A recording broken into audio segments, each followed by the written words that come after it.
Hi folks, back again. Bathrobe Chronicles number 70. And this will most likely be more poorly disorganized than most of them, even though most of them are pretty disorganized. The past few days, there's been a couple of fairly lengthy discussions on a couple of the forums about skeptics and how we should approach, the so-called believers out there. I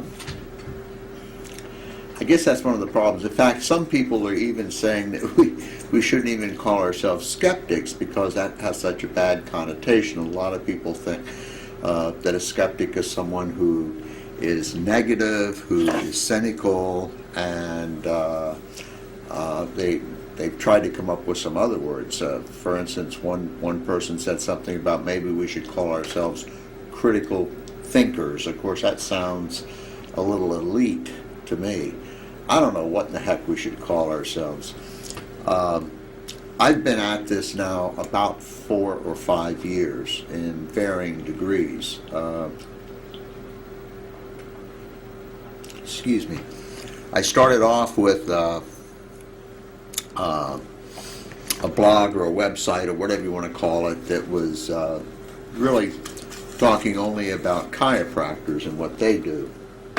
It's expanded from there. Then I, on a lark, started the so-called Bathrobe Chronicles, and I think I'm up to the 98th video. Yeah, it is number 70, but I'm pretty sure this is number 98. And that's a whole lot of time, and I'm wondering what in the heck am I doing? I've got somewhere in the neighborhood of 10 solid hours on YouTube.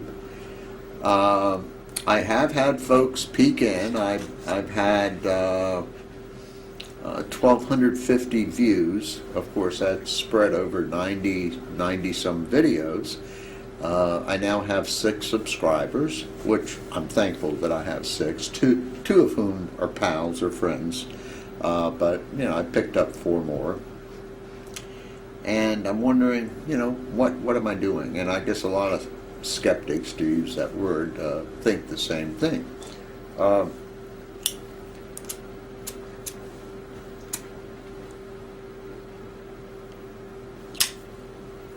Also, basically there were 2 lengthy articles with a bunch of comments and all afterwards, and the people were discussing, well, how should we approach other people? In other words, if someone believes in energy healing, one of my favorite subjects. I mean, how should we approach them, assuming that we want to provide them with some information, or we would like to change their way of thinking, or maybe not even change their way of thinking. Well, yeah, we really want to, but to provide them information. How do we even go about that? I mean, and I'm beginning to wonder if any of this is doing any good. There most likely thousands, for lack of a better word, skeptical websites. Folks out there who are spending hours and hours and hours and hours and hours and hours of their time doing a lot of reading, a lot of internet searching, and I'm beginning to wonder, what is there any value to any of this? It's I just don't know. And then when folks discuss, well, how do we approach other people, and what do we do? Do we just say, hey, what the fuck is wrong with you, you dumbass? How in the hell can you believe in that? Well, that's most likely not going to get anybody very far.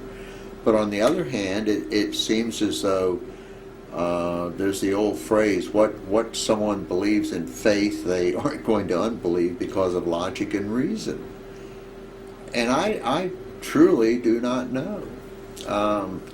Why are any of us even doing this? The only thing I can say is I would like,